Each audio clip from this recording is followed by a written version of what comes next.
So everybody, welcome back.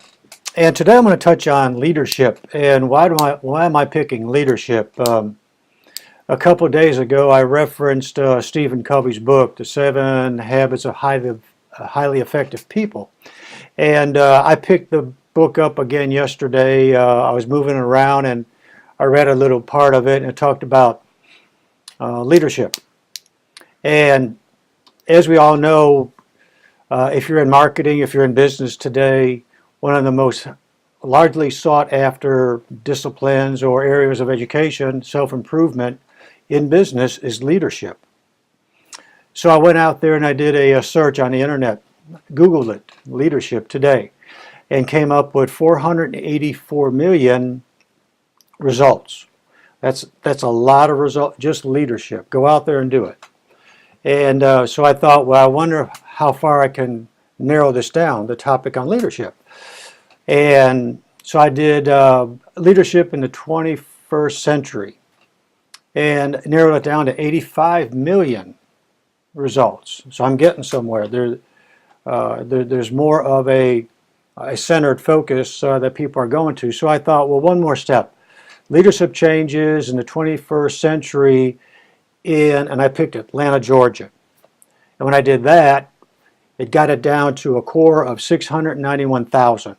So what that tells me, there's a lot of people out there interested in leadership.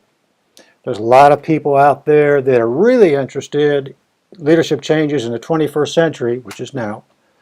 But then there's also a group that in Atlanta, Georgia, that are looking for leadership changes in that demographic area.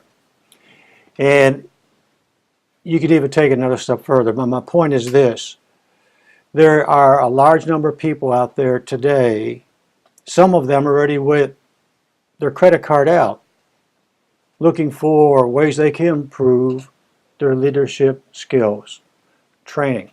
As we know, what it takes to be a leader today is a lot more different than what it took 5 and 10 years ago.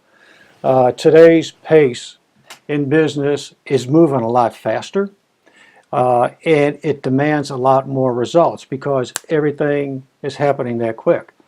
It involves, to be an effective leader today, whether you're at the corporate level or even a retailer that reaches across the U.S. or sometimes even outside the country, or if you're doing something online, you're dealing with teams of people that cross country borders. And with that, it takes the ability to be able to manage, in a sense, more than just managing a troop or a group of people in a building, which is way leadership skills were used a few years ago, 2 decades ago, let's say. So you moved out of just one locale to now you're crossing borders to have to be an effective leader. So what I'm going to do is this. I'm going to go out there and look at what are some of the most centered traits that it's going to take to be an effective leader ending 2014, going 2015 and beyond. Considering what the internet is bringing to the leadership discipline, and be able to put out there things that I'm going to do a little bit of research on and come back with you with some centered information that you're going to be able to use. And if you like the message, you can then go off on your own and research it even more. But between now and then, at the bottom of this video, there's a link. And go to it, and you can begin to take a look. You can kind of crack open the lid, so to speak, and look at a 21-step formula, a 21-step program that is going to begin to scratch the surface for you to be able to move in an organized fashion, to be able to see what is out there that you can develop in the ways of leadership, all of it online, at your own pace, to be able to hone and sharpen those skills, and hopefully be able to move your business along at a much higher level at a much quicker pace.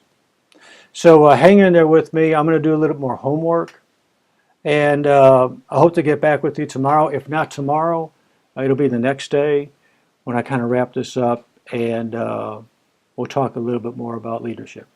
Take care. Have a great rest of the day, and we'll talk again tomorrow.